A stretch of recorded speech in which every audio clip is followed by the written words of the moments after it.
En vue d'apaiser le climat social, le président de la transition malienne, le colonel Assimi Goïta, a présidé le vendredi 25 août la cérémonie de signature par le Premier ministre et les partenaires sociaux du pacte de stabilité sociale et de croissance assorti de son plan d'action. Selon le ministre malien du Travail, de la fonction publique et du dialogue social, Fassoun Coulibaly, l'objectif est de favoriser l'instauration et la consolidation d'un climat social apaisé, propice à l'émergence économique à travers une transformation structurelle de l'économie. Le pacte de stabilité et de croissance est axé autour de 7 chapitres découlant des recommandations de la conférence sociale tenue du 17 au 22 octobre 2022.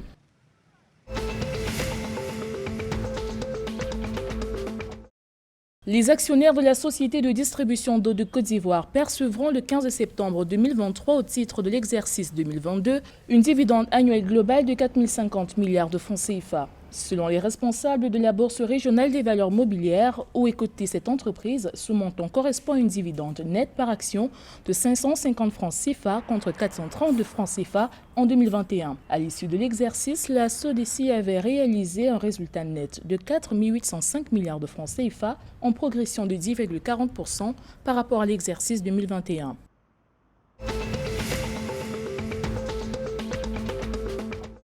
Dans le cadre de l'EcoBank FinTech Challenge 2023, plus de 1400 startups FinTech issues de 64 pays d'Afrique participent à la compétition. Selon un communiqué officiel, 8 d'entre elles ont été retenues pour la finale. Ce concours international était à sa 6e édition et a connu le plus grand nombre de candidatures jamais enregistrées. L'EcoBank FinTech Challenge identifie et associe les FinTech prêtes à évoluer afin de leur fournir un soutien et un accès aux opportunités sur les 35 marchés africains d'EcoBank.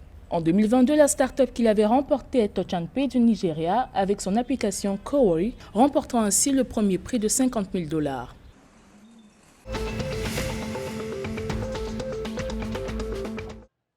Pour faire face aux besoins de financement du budget de l'État, la Direction générale du Trésor et de la comptabilité publique du Sénégal a levé jeudi 24 août 2023 sur le marché financier de l'UEMOA la somme de 99 milliards de francs CFA au terme d'une émission d'adjudication ciblée d'obligations assimilables du Trésor. Le montant sollicité était de 90 milliards de francs CFA, mais s'est vu proposer des soumissions globales de 100 000 milliards de francs CFA, correspondant à un taux de couverture du montant mis en adjudication de 111,11%.